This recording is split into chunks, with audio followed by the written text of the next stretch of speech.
Steve, we really had talked about doing a couple, essentially kind of continuation, but also follow up aspects to your life and career history. One of them was to talk about your transition to Sears eventually, and then also we wanted to talk about your union work at the University of Florida and how that you had talked to me earlier about how that kind of logically flowed in many ways from your career and your insights in human resources and human relations, right? Mm-hmm. Yeah, there was a real connection to that. Uh, it was actually two things. It was something that I thought I knew a little bit about, and the other thing was it was something that I saw we really needed and believed in. So the two things converged, and that's why I got involved. I don't do well sitting on the sidelines, frankly. But yeah, so Steve, did you get that last part? Basically, a focus transitioning into your career at Sears, and then also, kind of wrapping up with your union work at the University of Florida, which has been so incredibly important. And also, you talked to me earlier how that work has, flowed from your career and human resources to a large extent. Yeah, well, the last time when we finished up, I think we had talked about some of the consulting things that I was doing because the kind of interim before Sears was working for the British company, and that was important. So I thought I'd spend a little bit of time on that, but not Excellent. because where we got up to was when I left Bellarmine and teaching and that sort of thing, and then had gone into to Meidinger, which was the benefits and compensation consulting firm. And we talked about the Pittsburgh National Bank, uh, the work on flexible benefits, which was because that was kind of in a transition. But I think it's important because it's while it was a necessary thing that the bank had to do. I mean, comp and benefits were kind of a key issue, but benefits have over the years assumed increasing importance and certainly an increasing bite of everybody's paycheck or certainly the compensation budget that any business has to do. But I think it was important also because it was one that invited employees to be partners, not full partners, but certainly participating partners in deciding how, in recognizing, first of all, that there's a finite amount of money that you can spend on these things, but giving them some sense of agency in being able to shape it within some limits to things which were important to them. And that strikes me as kind of an important transition in terms of people being able to, understanding how everyone knows that you have to be competitive in your pay and you can't underpay everybody, but there's a limit. You can't just give money away either. That companies have to make money. I mean, most people have common sense enough to understand that. But I think inviting people in to participate in the decision-making process, in this case, in the case of benefits, was really important. It was a really important learning experience for me as to how much people relished it and how excited even the management got about it because they felt a different kind of connection with their employee base, and it worked to everyone's benefit. So, but that's an important lesson that I think has to do in general with why you would want to have labor involved in decision making and shaping corporate policy, or having a hand in it, and certainly having their voice represented. And it started off with a thing that doesn't sound like that would be momentous, but benefits are really important, and it changed the way I thought about things. Hmm.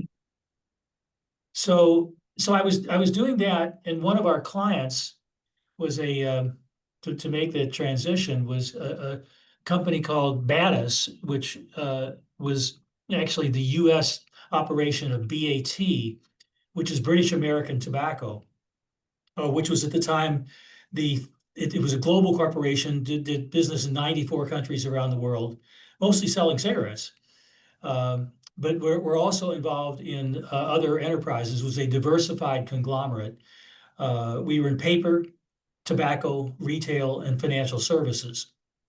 And BATUS, or Battis, was the US arm of that, and they were one of our clients when I was working at the consulting firm. And so in the course of working with them, they were looking for someone to head up. We had these different companies. So in the US, we had Brown and Williamson Tobacco, which people would probably know. They made Cool cigarettes, and one of the long, skinny ones that the that they were marketing to women who were long, skinny Oh, yeah. cigarettes, and developed those. So anyway, they were in that business, and they were the revenue generator, made incredible amounts of money.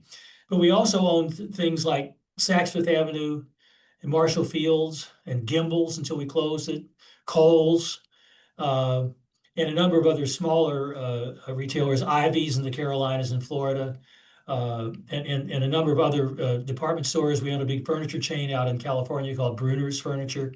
So that was our retail side. Then we owned Appleton Papers, which was the world's largest manufacturer of carbonless paper. They, in fact, invented it pretty much. The kind where you're writing and you get maybe have something in triplicate, and when you press down with a pen, it transfers it to the other thing. So it was a chemical process. It's very interesting. No carbon paper needed. But they also made other specialty papers, big manufacturer with operations globally. And then we ultimately acquired Farmers Group Insurance in the US as well. But already we're in those 4 lines of businesses globally. So I got involved with that as they asked me if I would come work there and help them in the area of executive development, building on what I had done sort of as an educator, and then working in a consulting role. And so I was sort of consulting with the different operating companies about how we could develop people, and also how we could leverage and move people across these organizational boundaries and even international boundaries to develop executives and to capitalize on all this talent that we had. And so that was my job, to look at it from the U.S. side. So it was quite a thing, and I brought along some little props. So I can trace some of my history in T-shirts. So this is my baddest T-shirt. Oh, nice. The logo looks kind of like a tobacco leaf, surprisingly enough. Yeah, right. And of course, this was in Kentucky, so tobacco was very big business there.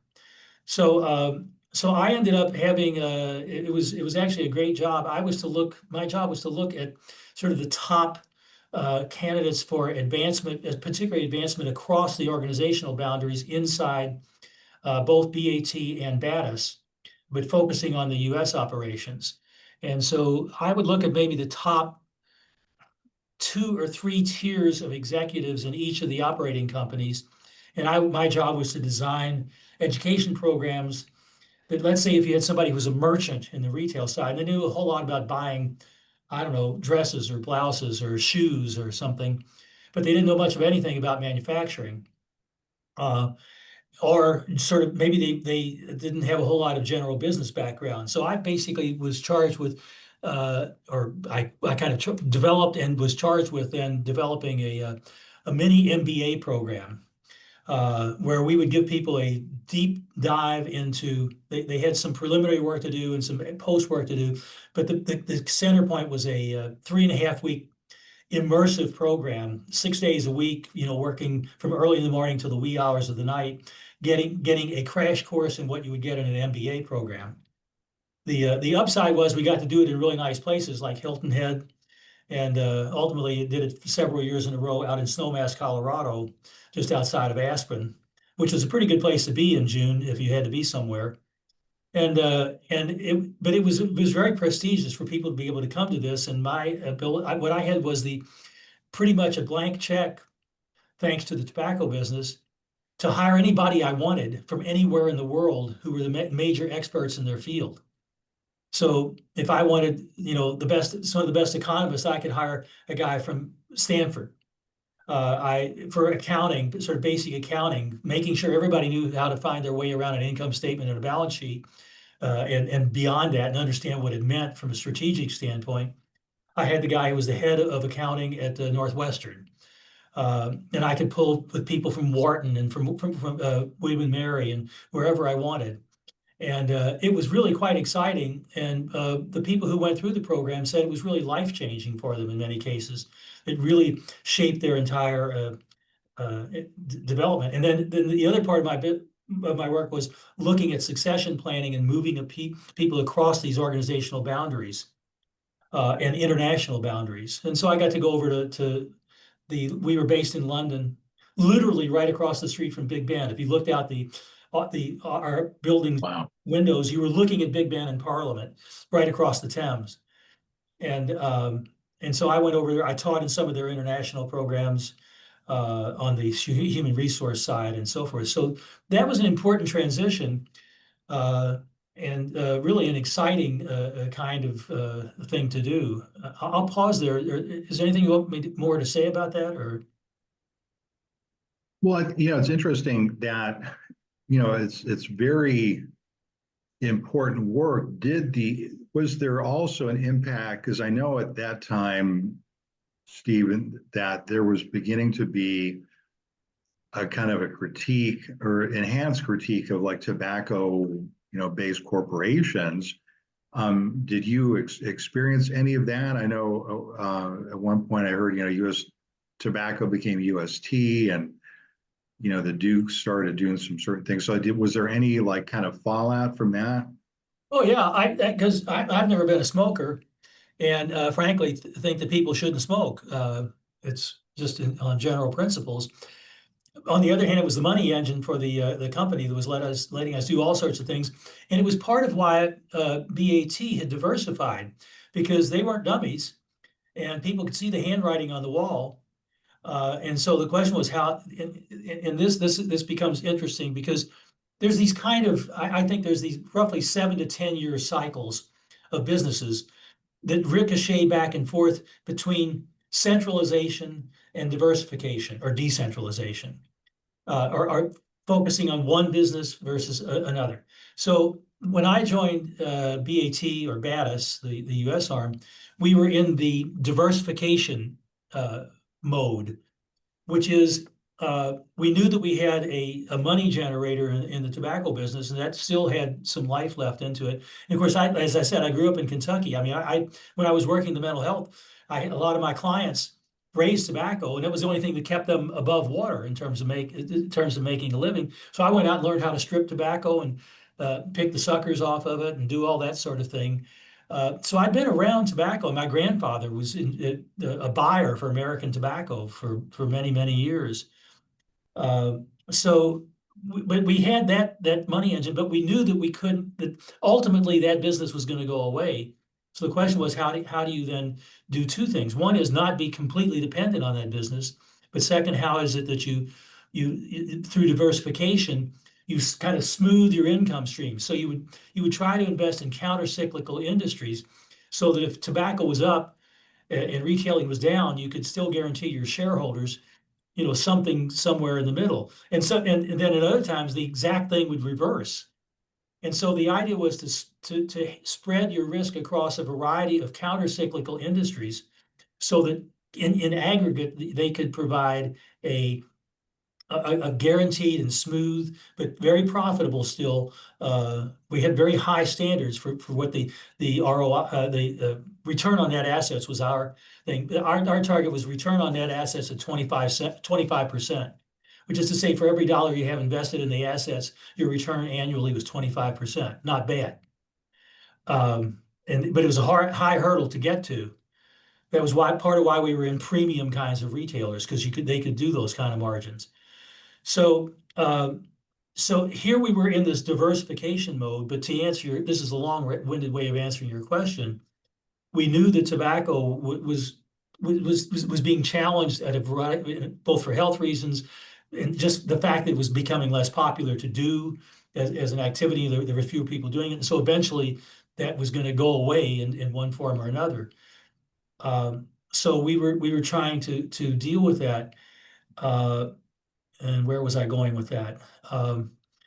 But we knew that we somehow. It was the trends, the time cycle. We were in the diversification mode. But what happens is over the 7 to 10 year cycle, at least this is me talking, diversification has its advantages, but it has its disadvantages because your attention is spread across a bunch of different industries.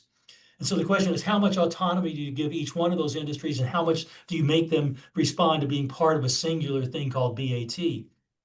And it was good for smoothing the income stream, but you kind of lost focus. And so what happens is, over time, not just for BAT, the companies started saying, well, wait a minute, what we really need here is focus. We need to stick with our knitting and do the kinds of things that we really know about, and really maximize our capability in the things that we know best. And so what you then get is, you get a swing back to focus, and you get rid of all these different diversified kinds of things. And this happens, it goes back and forth, because it takes about 7 to 10 years for you to realize what you loved about what you weren't doing, and to forget what was the advantages of what you were doing. And then the pendulum starts swinging back again. And so during my time at BAT, we were at the sort of apogee of diversification, but starting to swing back to centralization and focus. And that was helped along by a guy named Sir James Goldsmith. He was a knighted person, but he was a noted corporate raider in the UK. And he came after BAT, who was diversified, and he was going to buy the companies up and break the whole company up, to use his language, to remove the dead hand of conglomeracy from BAT. And so he came after us, and we fought him off, because he was going to he was making an offer to buy up the shares of the company. And so, to show you one of those kinds of things that you never thought you'd be doing, my job was to generate outrage among our retail businesses and our employees, to say that if Sir James Goldsmith takes over BAT and starts selling everything off, everybody's going to lose their job and it's all going to go to hell. And so we had them writing their congressmen, their senators, doing things with their local people and so forth. And my job was to create and administer the internal activity to get all the retail people involved. And so I did actually. And so we had ultimately had people, very well-known congressmen and senators calling us, saying, call it off. We're getting 10,000 letters from people at Marshall Fields saying, I'm going to lose my job if Sir James Goldsmith takes over this company, and we want you to oppose it. And so it was sort of an interesting experience developing this PR campaign, and it sort of worked. The problem was that by the time we finally sort of won all the legal battles, the shareholders had smelled blood, and Goldsmith was promising them all sorts of, when he spun these businesses off and sold them, that he was going to put it right back in their pockets. And so the Battis and BAT ended up being sort of dissolved. To put this in a time frame, this is about mid 80s to early 90s is when this is happening. And basically, so Battis, which we only had 100 people at the corporate headquarters for the whole company. Well, we kept like Saks Avenue had its own CEO. Let's put it that way. So did Marshall Fields, and so did Farmers Group. So, but anyway, they dissolved Battis, and so I went back to consulting. So this is how this is all fitting into the cycle here. So I went back to consulting into what was by then the communications consulting group, and what was also by then William M. Mercer, which was at the time the largest HR consulting firm in the world. And we were doing consulting and work with companies like Toyota, which had just built its Camry manufacturing plant in Georgetown, Kentucky. We worked with a lot of their suppliers, because Japanese companies like to have their suppliers real close to where the actual manufacturing is, so that they have this just-in-time delivery. So literally they would be an hour away. The people making the rear view mirrors would be an hour away from where they were putting them on the Camrys. And so we would be working with all these Japanese companies. And interestingly enough, since of where I ended up, one of our it wasn't quite a packaged product, but it was kind of the way we talked about it, was a program called Making Unions Unnecessary. Because the Japanese who were coming in thought that the American manufacturers were a bunch of dopes, that they were undisciplined, that they didn't know how to do things right, that they were making inferior product, which they were when it came to cars, frankly. But they thought that they have a very the Japanese have a very different kind of culture. It's very team oriented. It's very sort of we are one. Everyone is kind of you don't mind being a cog in the system. There's little independence, but there's great team collaboration, which is simply amazing. But they didn't want to have unions. They wanted to work directly with their employees, but involve them, but not really through a union kind of mechanism. However, they were doing a terrible job at it because the image which they projected to the American workers here in central Kentucky, not exactly a hive of metropoli, whatever, and you know, a lot of guys who were farmers, but who saw really great opportunities working for Toyota, which there were, by the way, and so we were working with them to try to modify their management style, which was really arrogant and condescending, and but to help them deal with their employees and engage them, but not necessarily to have a union. But we were very much in participatory management, and saying that you have to really U.S. citizens have a different expectation than the Japanese ones do. And for many of these companies, especially the suppliers, this was the first time they had ever dealt with American employees. And so we were trying to sort of bridge that cultural communications gap. So we did that. We did a lot of work. They needed to hire a lot of people fast. And so we designed selection tools, management assessment centers in particular, where we spent time on their manufacturing lines. I spent 3 weeks just watching them make Camrys and how they did it. And it was amazing to see, you know, the attention to quality and the discipline and the things, the way they manage things. It was really excellent. But we did a lot of work assessing who were the most effective managers that they had, what were the characteristics, and then designing selection tools and methodologies that would help them select people who reflected those kinds of personal characteristics, so that they could then train them in the TMM way, the Toyota Motor Manufacturing Method. And so that was our interface. But it was beginning. Two things were happening there. Was one, again, it business development, management development, which I had been doing, and then also getting some international experience, in this case with Japanese, which expanded later on. I'll pause there for a moment. But that was another chunk in the development process for me. Now, Steve, I mean, now these practical lessons you're learning, you know, in leadership positions and in a way negotiating, you know, international, you know, labor, firm relations, and really pushing through or being part of these major cultural shifts within the firm. How much of this were you able to do to kind of bring into the classroom in your teaching, and how would you do it? Would you take like case studies from your experiences? Would you talk about these larger kind of geopolitical shifts? I'm kind of interested in how you kind of would be able to teach this to university students to prepare them for this very new kind of emerging global workplace. Well, I'd like to say it was a really major focus, but the class that I was teaching that had the most, at this time I wasn't teaching. I mean, my teaching kind of went from 76 through 82. That was when I was at Bellarmine College in Louisville. And then it didn't really, as a teacher at university level, didn't start again until 2010.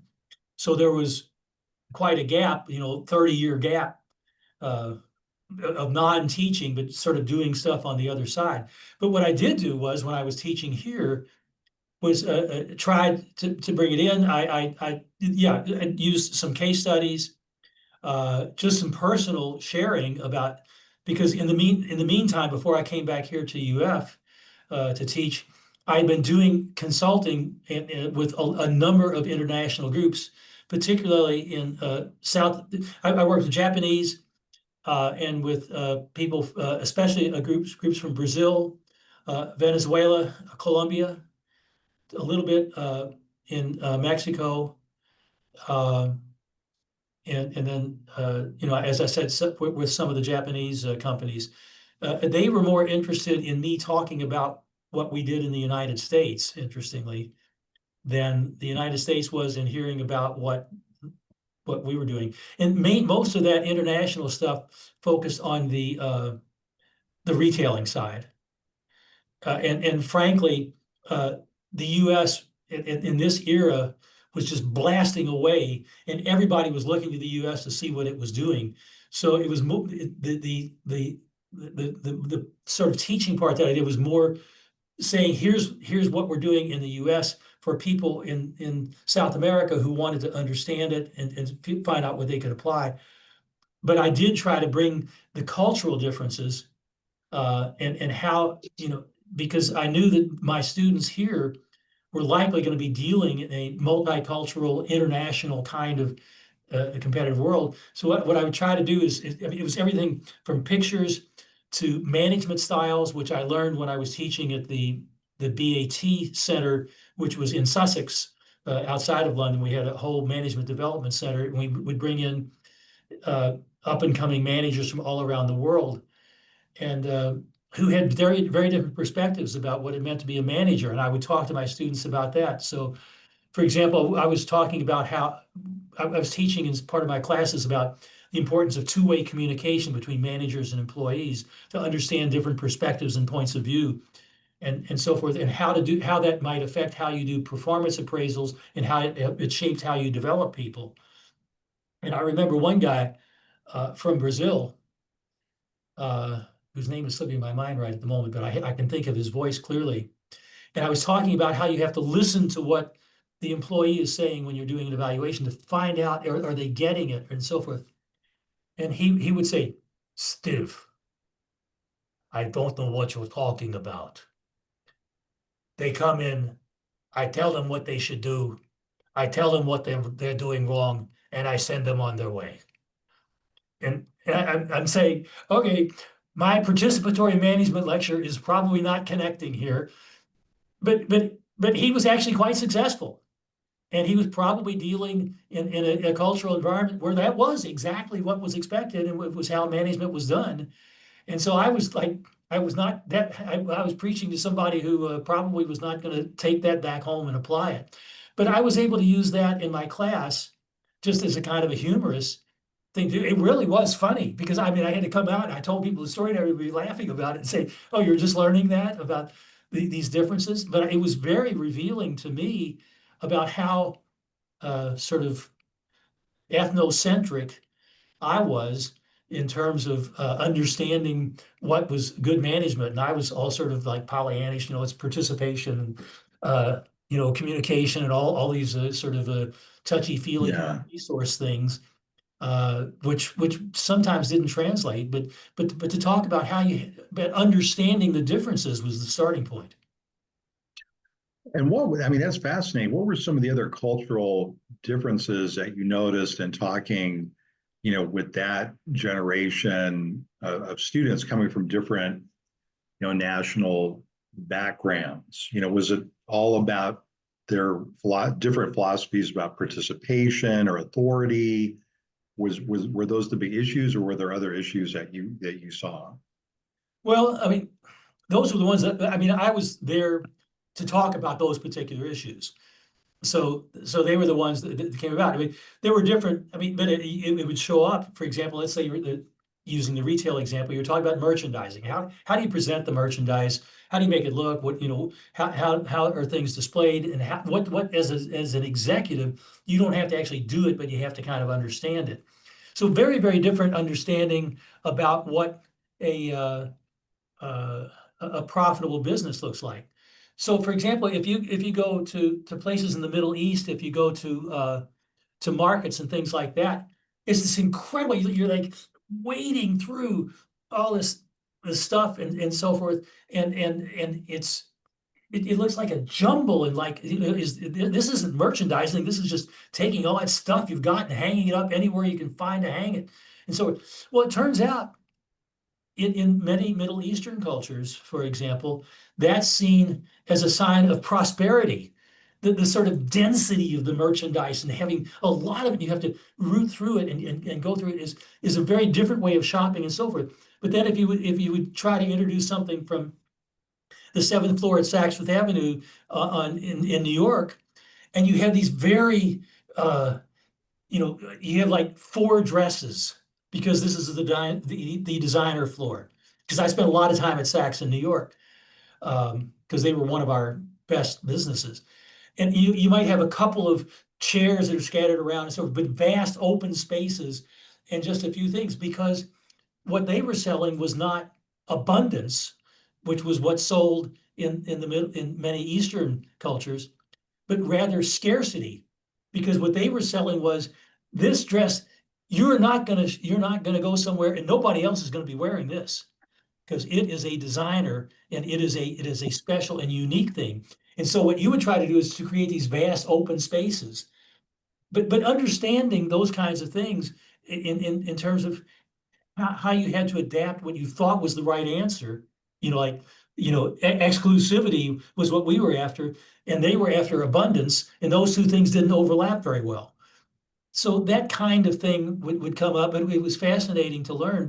But teaching at it was a place called Shellwood. It was a dairy farm south of London, sort of between London and Brighton, if you know that area. It's beautiful country. Yeah. But they had converted this thing from a dairy farm, Shellwood Vacherie, as they call it. Vacherie is the French word for a dairy farm, basically. And they had taken another part of the British culture. They had bought a 17th or 18th century pub somewhere in London and taken the thing apart and brought it to Chelwood and put it back together. And it was literally the beams were like this. If I was standing up, the beams were here. So if you wanted to walk down to the other end of the bar, but even drinking was like, you have classes in the morning and then you would break for lunch, but you go to the pub first and have a couple of pints, and then you would have wine with lunch and so forth. And then you're supposed to go back to class after that. And so everybody's, and they feed you all this high fat food and stuff like that. And everybody's going, hey, this is great. But then when my class was the one right after lunch, man, that was Death Valley, because everybody, but it was just part of the thing. It was, but actually, and BAT was kind of crafting that. They made people feel like they were part of this global initiative, and there was all these different ways of looking at things, and it was actually quite fascinating to experience. And I would share those kinds of stories in classes, and it was good for a laugh too. Yeah. Well, it's really fascinating because you think about corporate, even the term corporate culture, and then you think about it in some of the countries you mentioned, Brazil, Colombia, the UK, and you just imagine it's this kind of static, kind of global kind of thing. But you're saying there's a tremendous amount of variation, depending upon culture and language and nation. Yeah, yeah, and shopping style. I mean, we had to do that, and we'll get to the Sears thing in just a second. But I'll use the Sears example. When we were looking at, for example, in the Los Angeles area, Southern California was a big market for us, and how people shop is different. So particularly Hispanic Latino families, they tend to shop together as families. So you'll have the grandparents, the parents, the kids, they come into a store like a Sears store, which has all kinds of stuff, everything from automotive to lingerie to major appliances and so forth. But the whole family comes and shops. And so we had to learn things like how do you design a store to accommodate a family versus a target shop, not target as in the retailer, but a person who has a particular thing in mind. They want a refrigerator and they come in and they know exactly what they want and they're doing it on their own. It was very, very different. And also they wanted somebody who could literally speak their language. They could also speak their cultural language and look like them. And we tended to be rather white and middle class. And so one of the things we were doing at the time was figuring out how do we create this diverse shopping experience, which is fine tuned to the particular market that you're in, and recognizes how the different family patterns and ways of going about shopping should affect the way you design your store and so forth. And I found that my BAT experience was especially valuable in kind of understanding that and kind of beginning to sort of tune my eyes and ears to what I was seeing. So these things all kind of blended in together. I'd like to say there was sort of linear paths, but it was really more you get dunked in it, and some of it sticks on you. The old the old we talked when I was talking about those executive education programs. We referred to it as the sheep dip method. I don't know about sheep dip, how that I've works. heard about that, but Okay, well, what you explain for do the is record. Yeah. well, basically what you do is you dig a big trench and you fill it with insecticides and stuff like that. Somebody's going to kill all the bugs and ticks and things like that are on the sheep, and then you drive the sheep in, and they go in. Their heads are above the solution. It's a mixture of water and the things that are going to help keep their skin healthy and so forth.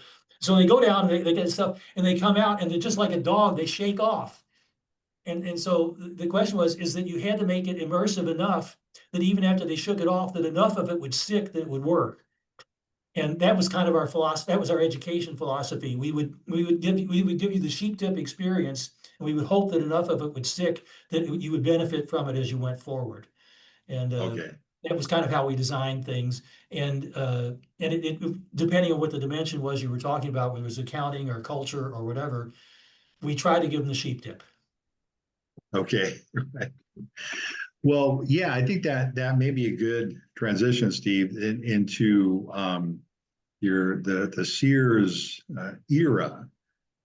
Sears is a very different kind of firm than some of the firms you mentioned earlier, or it seems like a very different kind of firm. I remember Sears, as a kid growing up. I mean, I don't know if my family had any particular strategy about shopping, but I know I associated Sears, even as a kid, with a much more affordable, type of store. We had two department stores in my hometown, as I remember. One was Sears, and one was Penny's. Now we did have a local company that had been owned by the founders of the town called Bremer's, but it always seemed that Sears seemed to be what my parents kind of gravitated towards because of the deals, a little more economical maybe. So could you talk about that?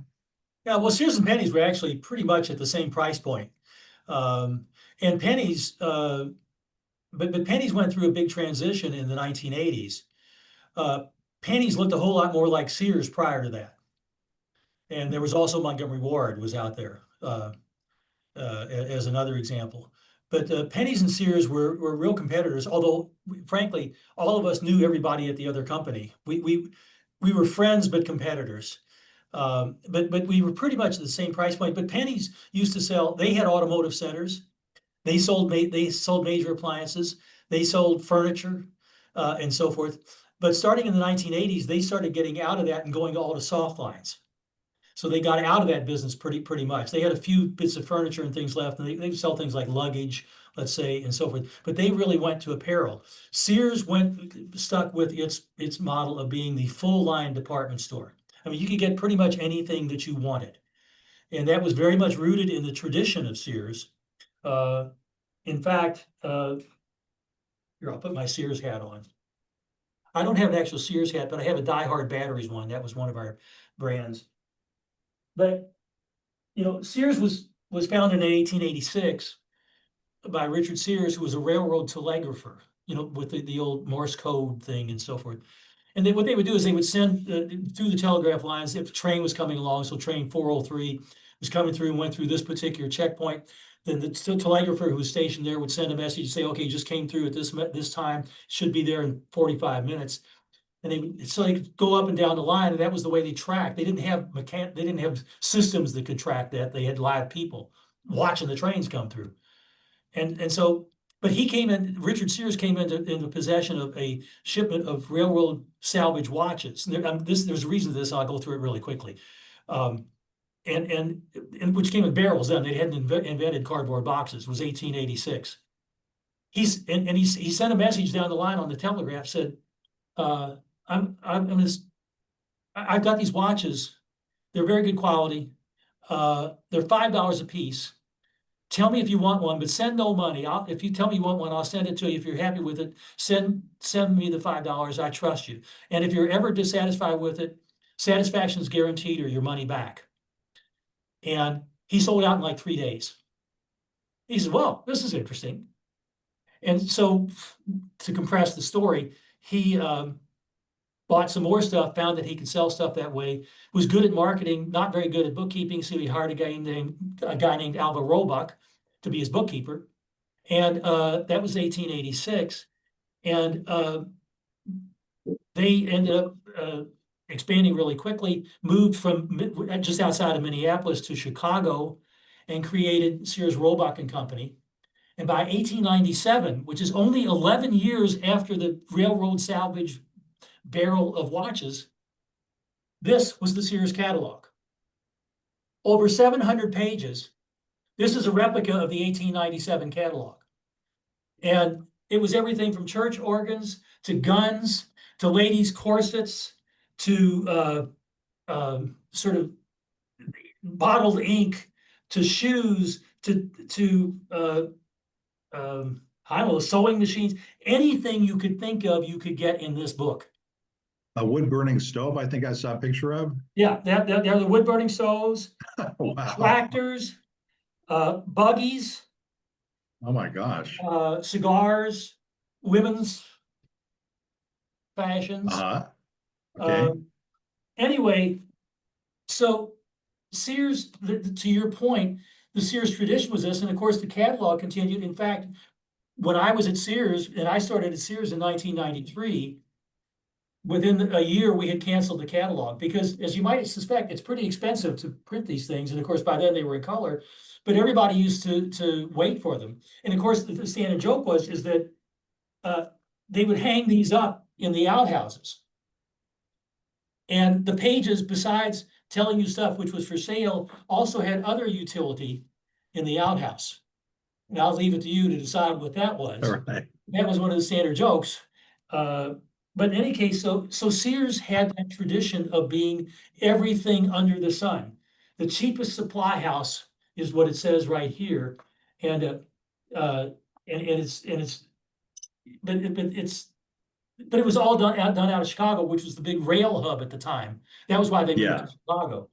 So Sears stayed in that business, and we decided even in 1993 we were going to let pennies go off on the soft goods side. We were going to stay because Craftsman tools, Die Hard batteries, Kenmore appliances. At the time that I was there, in fact, it's almost still true. Over 50% of all American homes had a Kenmore major appliance in their house. Yeah. It was like the #1 brand in the country for Yeah. and stoves and stuff like that. So, but we knew all the people at Penny's. There was a lot of cross hiring back and forth and so forth. So everybody knew everything about one another. But Penny's went a different direction. But Sears, but the price points stayed about the same. We decided we were going to try to carve out this middle niche between the high-end stores, the Marshall Fields in Chicago and things like that, or Saks or Lord and Taylor, or you name it. And then at the low end, we had things like we had Target, we had a thing called Venture in the Midwest. We had this funny little place out in Arkansas called Walmart. But Walmart by now is coming on. is coming on and catching us by the time I'm getting to Sears. And in fact, within a couple of years, they overlapped us in terms of sales. And now, of course, they are the behemoth. But Sears was competing. We were in very, very difficult times when I joined Sears, in danger of having to close up. Montgomery Ward had already gone under, by the way. Yeah. And they were very close to us. In fact, the CEO of Montgomery Ward and the CEO of Sears were brothers, literally, at that time. Wow. And so we had to turn Sears around. And so I ended up at Sears because the guy who had just taken over as CEO was a fellow named Arthur Martinez, who I had worked with at all places at Battis. And so he had just taken over 3 months earlier, and I was back at the consulting firm at this point. And I was going to call him because we got to be, I said there were only 100 people at the Battis headquarters in Louisville. And I was going to call him up, but I figured he was busy with, coming into CEO, and I'd wait. But anyway, I pick up my phone one day, and I was answering my own phone and say, Steve Kirn. He says, Arthur Martinez. I said, Arthur, how you doing? And so led to a conversation. And he said, we battered back and forth about it. I said, congratulations on the new position and so forth. And he said, so Steve, you're going to be in Chicago anytime soon? I said, well, as a matter of fact, next Thursday, and Wednesday and Thursday, I'm going to be doing a team building session for one of our corporate clients, our executive teams, where they're trying to do some strategic planning, and I'm going to facilitate the process. And I'm going to do it at O'Hare Airport. And I don't have anything booked for Friday. He says, well, why don't you come out and see me? And so I did. And I said, well, this sounds like more than just a casual conversation. But the conversation led to it. He says, Steve, we're in really big trouble. We need to transform the company. It is too inwardly focused. It has been extraordinarily successful for over 100 years, but we are not adapting to what's happening right now. We need to transform the culture and what we're doing in terms of as a company. And I would like you to come and head up that effort. And I said, whoa. Because at that point, the most people I'd always been kind of an individual contributor, and the most people I'd ever managed was like 1/2 of one secretary when I was at Battis, and 1/4 of a secretary when I was at the consulting firm. That was it. And so I was scared to death because it meant leaving Louisville, moving to Chicago, didn't have any particular ties there, and so forth. And meant my wife giving up her job. She was working in obstetrics and gynecologic practice in psychology, on the psychological aspects of all that stuff. And the kids were settled in school. But anyway, I said to myself, I was frightened, Frank, to be real honest. But I was saying, if you don't do this, you're going to be looking over your shoulder for the rest of your life saying, should I have done that? Could I have done that? And I just decided that wasn't what I wanted to do. And so I ended up taking the job. And so the job became being a key player in this whole transformation effort and so forth. You didn't take this main big opportunity. Yeah. Yeah. And it wasn't, it was the scope of it. I mean, at the time we had about 350,000 associates, as we call them, 870 full line stores, a whole bunch of smaller they were sort of a small town version of Sears with a more limited assortment, all hard lines and so forth. We had the largest appliance service business in the country. We owned Allstate Insurance because Sears founded Allstate Insurance, and so forth. So we had all that stuff going on, but our business was bad. I mean, seriously bad. In fact, here I have from May 1993. Now that's when I'm joined. I joined June 1st, 1993. And after I'd said I'm coming and we're in the process of moving and so forth, here is the cover of Fortune magazine at that time. Oh, wow. Whoa. So we have these three dinosaurs. So the decline of these three giants is the biggest what went wrong story in U.S. business history.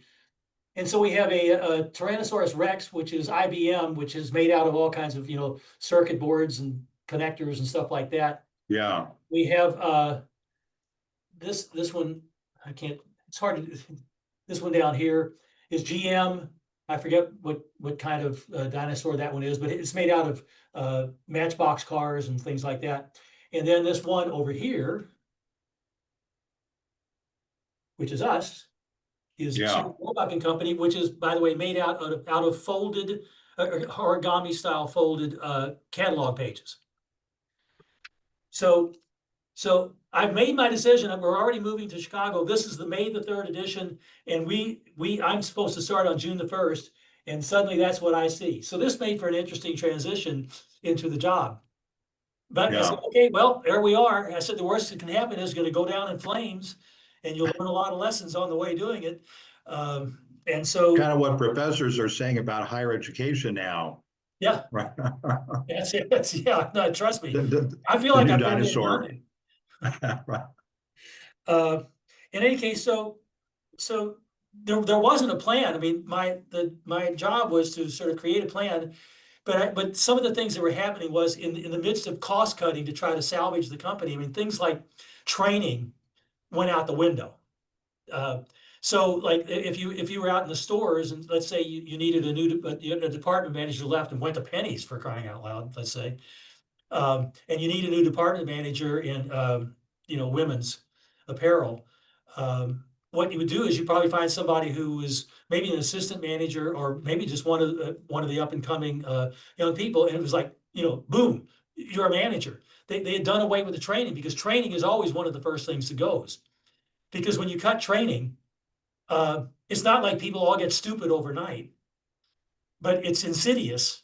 Over time, the fact that they didn't have any training in terms of what does it mean to be a manager and how do I do it and how do I work with employees and how do I do performance reviews and how do I encourage people to work together and how do I solve problems and all that kind of training, especially soft skills, just went out the window.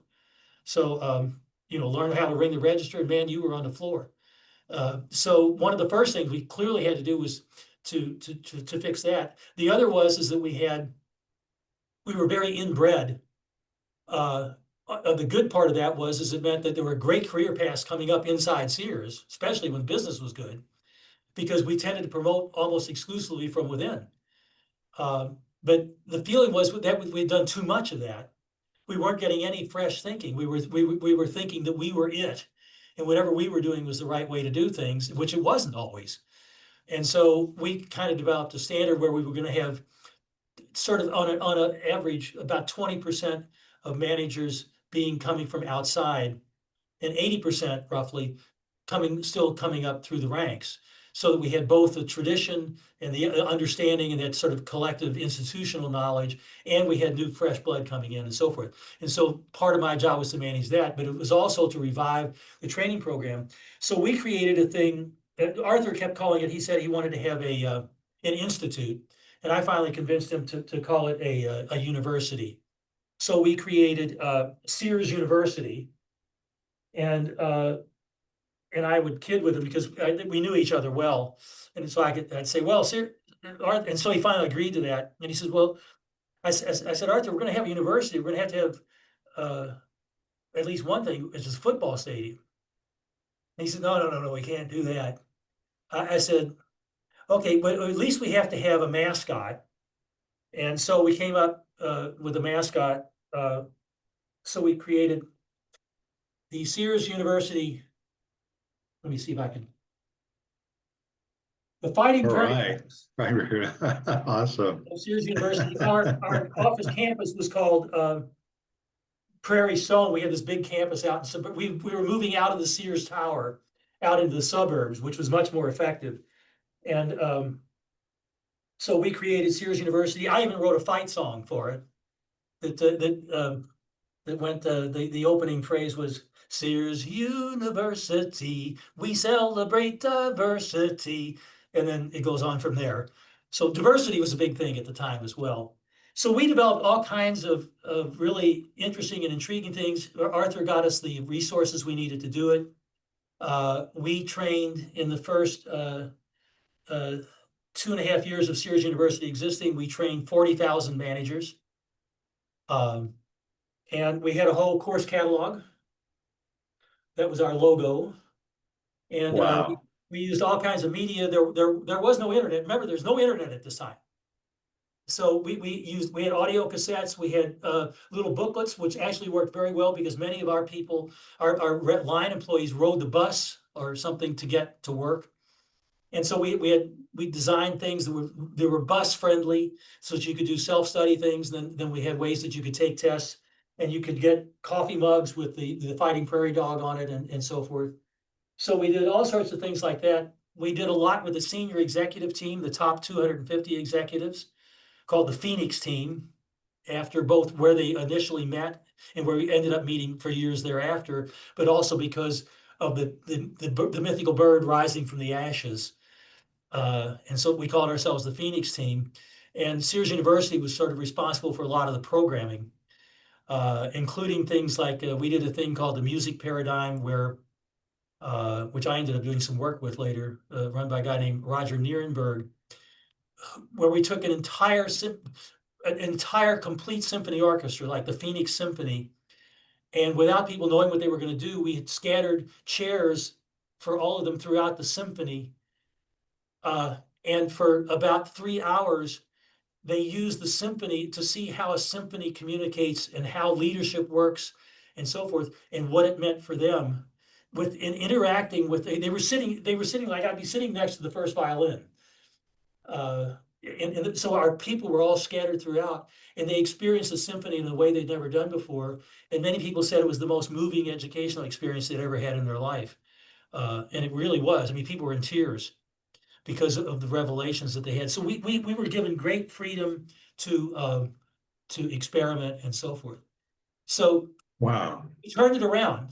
We had a new advertising campaign called The Softer Side of Sears. Anybody who happens to watch this at some point who was around at that time, everybody knew they could sing the jingle. It was the American Marketing Association designated it the most successful single advertising campaign in retailing history. And so all this stuff was happening. It was absolutely exciting, Paul. It was a really thrilling time to be there. And then there was something else lurking out on the horizon as we were doing all of this. We had 9 management development centers that reported into me, which were scattered around the country, so we could do this on a regional basis. We didn't have to fly people all around the country. We were using video as well as we could, audio, in person, varying, and so forth. And then I also had responsibility for the top 600 executives for the succession planning. They couldn't move anybody in those positions without my staff's approval, because we'd set up plans. And of course, what people normally want to do is they want to hire somebody who's already ready to move into a job and has everything that they need to know how to do it. But what we were trying to do was to develop people and to change them. And we needed to, and so we had to put people in who knew some of what they needed to know, but not all of it. That's what development's about. Otherwise, it's just practice or something. I don't know. But the other thing that was happening was, as we got into the middle 90s, the not internet, but online kinds of purchasing, Amazon was starting to come around and so forth. And every major business, whether it was Penny's or Sears or Saks or whoever, was looking, how can we sell directly to the customer and not just through stores, physical plants? And so Sears created a thing called Sears.com.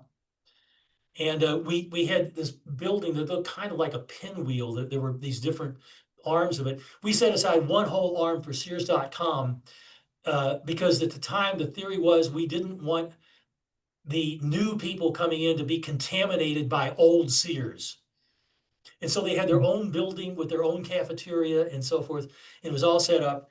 And Fortune was kind of fascinated by that. So they were talking about the evolution of big business. And this was the Fortune magazine cover that came out at the time.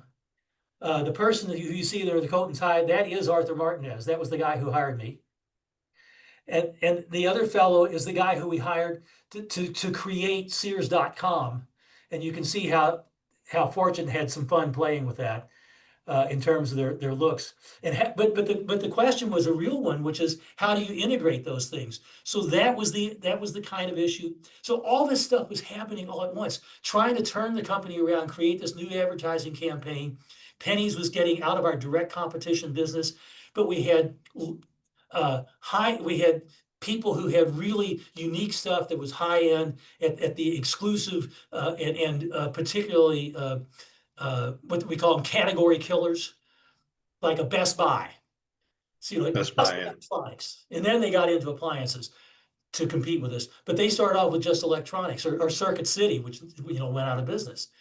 So we had category killers and specialty stores like the Saks, like the Lord and Taylor's, Neiman Marcus, all that kind of stuff at the high end. And at the low end, we're getting killed by the Walmarts and the Targets and the Ventures and the Kmarts, which we ultimately end up buying. We bought Kmart before, which was a bad move, by the way. So all this stuff was happening. So it was this incredible dynamic period. And my job was, the title, it varied over time, but let's call it, I was vice president for learning and development, and then it was innovation and development.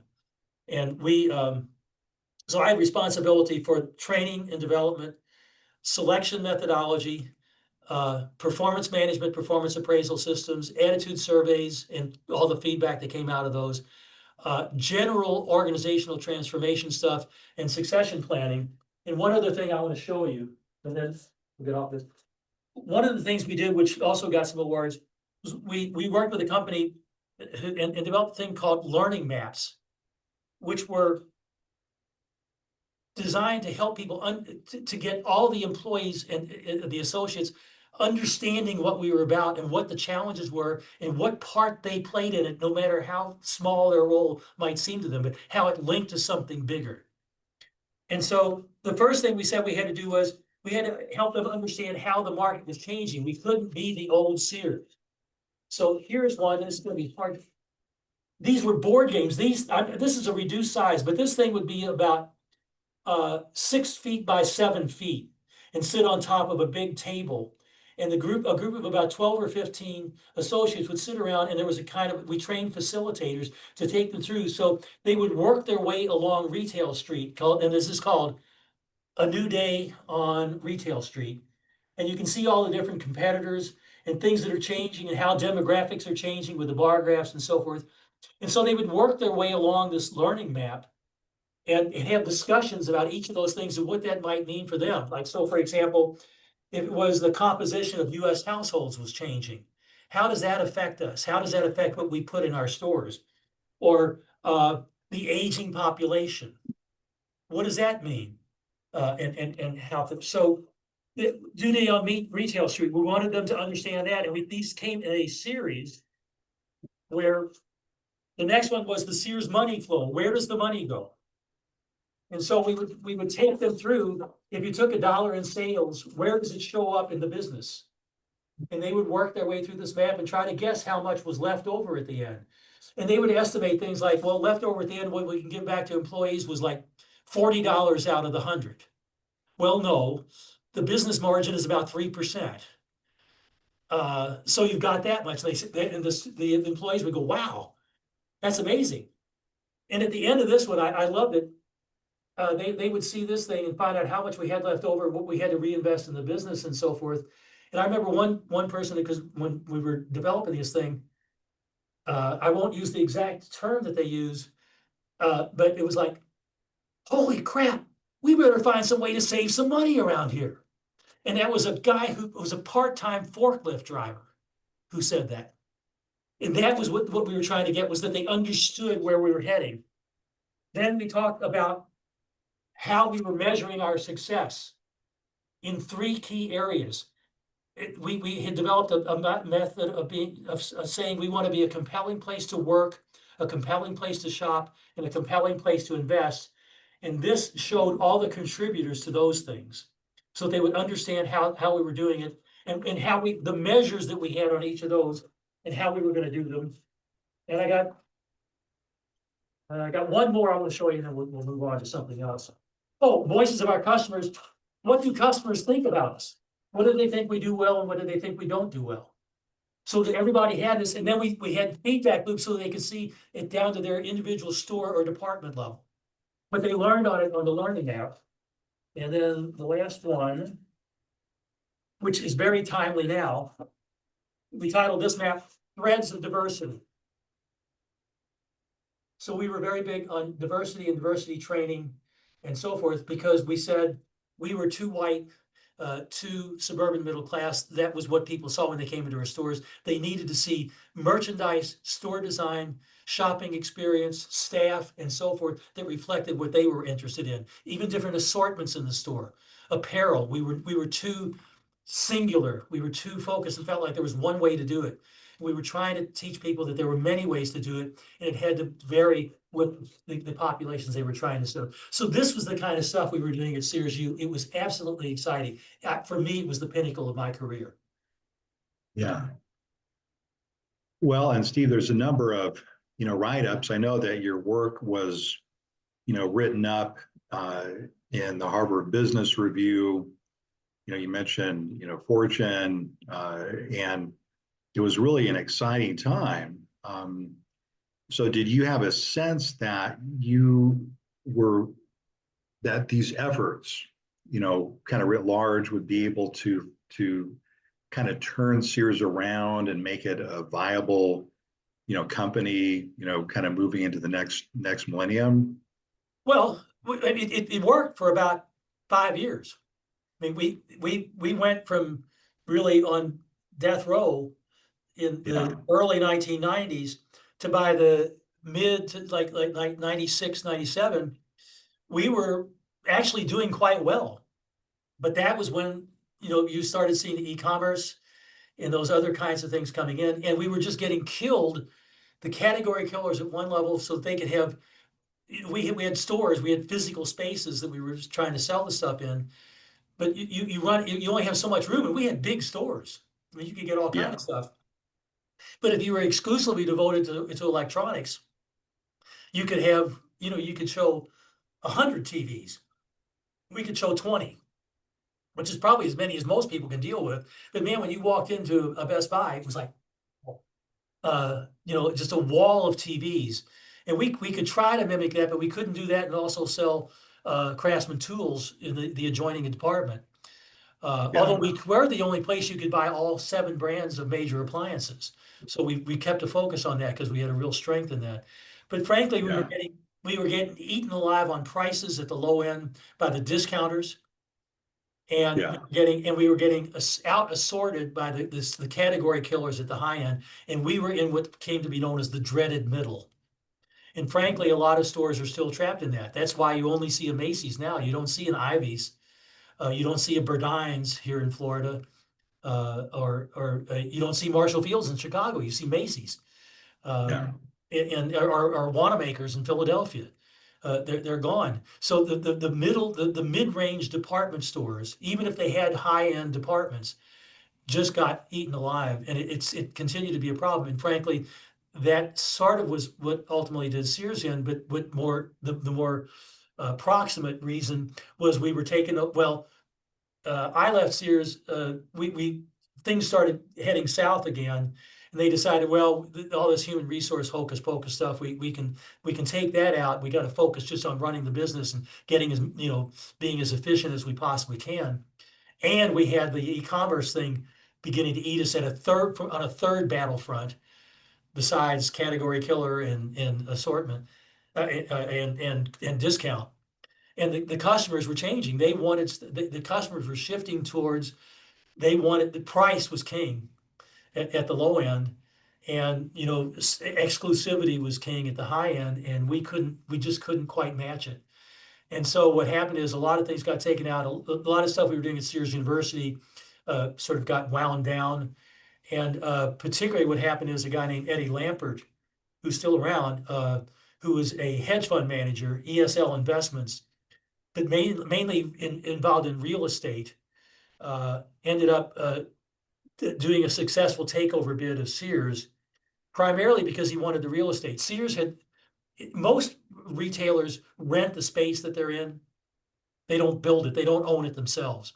particularly, and Sears had built in the 60s and 70s, the late 50s, mid 60s and early 70s is when the department, when shopping malls, enclosed shopping malls were expanding. Sears developed, we Yeah. had our own real estate development arm called Homart. And so we developed a lot of the malls and we would, Sears Tower. yeah, well, yeah. And we would anchor those, like there'd be a Sears anchor, there'd be, we liked having Pennies there also. So we'd have a Sears, a Pennies, a higher end store, like a Marshall Fields, and then another perhaps regional department store. Um, but Lampert wanted Sears for the real estate value. He had no background in retailing. And so he started cutting back on remodels, which we used to do every 67 years for about $6 million. He took it to 10 years for about $500,000 on a cycle. The store started looking like hell. They look tired after about 7 years. The fixtures get beat up. The carpet has coffee stain. It's just, you just have to redo them. And so he started pulling back on that. But he said, well, customers don't care what stores look like, which was not true. If you're playing in the place we were, if you're Walmart, maybe okay. But but anyway, he wound it down and finally started selling off the stores, closing down stores and so forth, reducing inventory so out of stocks went up, reducing staffing so you couldn't get help if you wanted it, reducing quality in some places, and the company just went under. So now it doesn't exist. It was very sad. Yeah, well, and I think, the price, we could, I mean, and we could talk and debate about this forever, but, just one anecdote about, mentioned appliances and, it's if you look into any basement in any older home in Ithaca, New York, or anywhere across the country, chances are you'll still find an old Kenmore appliance, maybe Yep. a dryer, maybe a washing machine, and it's still chugging along. And every once in a while, someone will say, a friend will come over and they'll be like, oh my gosh, I just brought my washing machine 5 years ago and it's already broken down, Yep. and it's become a popular anecdote. It's not something that a hedge fund manager could make any money off of, but isn't it revealing that in the search for the low price, Americans kind of screwed themselves? There's two parts to it. One's low price, but the second thing is that we have come to treat, let's use appliances as an example, as a fashion item, not as a utilitarian thing. So that most people, if you look at how often they want their house, how often they move, and how often they want their house remodeled and updated and so forth. And one of the first things that you do when you update is you'll try to do the kitchen. You take out the appliance, you take out the old white ones or the ones that were green or things like that that were still they were still making ice and keeping the milk cold and so forth. But you didn't want that old 50s, 60s looking thing. You wanted stainless steel. And so the reality is that we could still make things where the compressor on the refrigerator would last 30 years. But nobody keeps their appliances that long, even if they're working. They stick it in the refrigerator and turn it into their beer or their watermelon refrigerator. But people, they change them more often. And so even GE went through that. They went out and asked their customers. They said, we can make you one that'll last 30 years, but here's what it's going to cost. Or we can make you one that'll last you 10 years, but it'll cost you this. Which one do you want? And the customer said, we want the 10-year-old one. 10 years, because we're not going to keep it that long anyhow, or we won't live here that long. So there's a cost issue, but there's also a fashion issue, and how you adapt it. That's the kind of stuff that we're trying to adapt to. But cost is king now. Yeah, and that's why the e-commerce, you sort of go out and you shop at a store, and then you go back and you find out whether you can buy it cheaper online. I mean, how many people have not done that? right. Oh yeah, guilty as charged. And then you talk to small firms that are trying to develop certain products, and they'll tell you, yeah, we used to. Or you talk to someone who used to do something and they'll say, yeah, we had to sell through Amazon, and then they started making the same thing that we were manufacturing, and then they put us out of business. So, yeah. Well, what's even happening now? In fact, there's I still read the retail press. I can't help myself just because I got so energized with it. But Costco is Yeah. under some attack right now from people like Nike and Adidas and Under Armour and people like that. Even though they sell some of their stuff in the store in the Costco warehouses, there are these knockoffs which are mysteriously 99% exactly the same as the one that you could buy with under the other brand name. And Yeah. and so there is now a suit which is in federal court with a number of these manufacturers are saying Costco is ripping us off by making stuff which is actually is as good and but it's identical because they took all of our designs and all of our construction and they're just simply making it somewhere else. Wow. So it's a retailing is you either love it or hate it. Yeah. Amazing business. This is amazing. Well, Steve, I think Sheila and I have to head up to, we're doing a indivisible thing, but let's plan one more session and kind of transition out of, your corporate experience back into eventually, UF and then the union work, and then kind of see if we can kind of square the circle or return to the origins and get your ideas about, what changed UF over the decades and, I love transition. And I hope Okay. this is helpful. I hope this is helpful. So Oh, it's incredible. I mean, it's, you're giving so much great detail. And what we'll try to do with the interview is maybe even create some connections and links for listeners, like, the Harvard Business Review pieces,